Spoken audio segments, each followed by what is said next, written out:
করবেন অথবা আপনাদের দাবি না মানা পর্যন্ত কি আপনারা অবস্থান করবেন কিনা? আমাদের দাবি না মানা পর্যন্ত আমরা এই জায়গায় অবস্থান করব।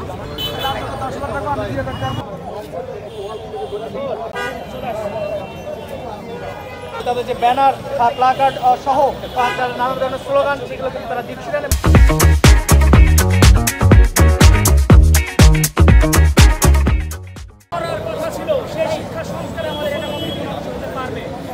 দুঃখের বিষয় হচ্ছে তারা আমাদের সাথে বিচারিতা করেছেন নানান সময়, আমাদেরকে বিশ্ববিদ্যালয়ের কথা বলে শুধুমাত্র খোলা ঝোলানোর মতো কাণ্ড দেখিয়েছেন। ফিজিবিলিটি টেস্টের কথা ছিল, সেটিও তারা করেননি। এবার উল্লেখ করেছিলাম আমরা 7 কলেজের সাথে একত্রতায় যেতে চাচ্ছি, জন্য আন্দোলন করে যাচ্ছি।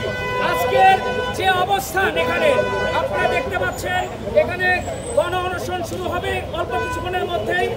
মূলত 5 জন আমাদের এই গণ অনশনে বসাকারী, এটা গণ অনশনে পরিণত হবে এবং আমৃত্যু যতক্ষণ অবধি এখন আমাদের যে 5 জন জীবনের মায়া ত্যাগ করে তিতুমিরের 35,000 শিক্ষার্থীদের জন্য নিজেদের জীবন উৎসর্গ করে শুরু করলো আজকের গণ অনশন, তাদের মুখ থেকেই শুনবো দাবিগুলো এবং আমৃত্যু যেন এটা জারি থাকে।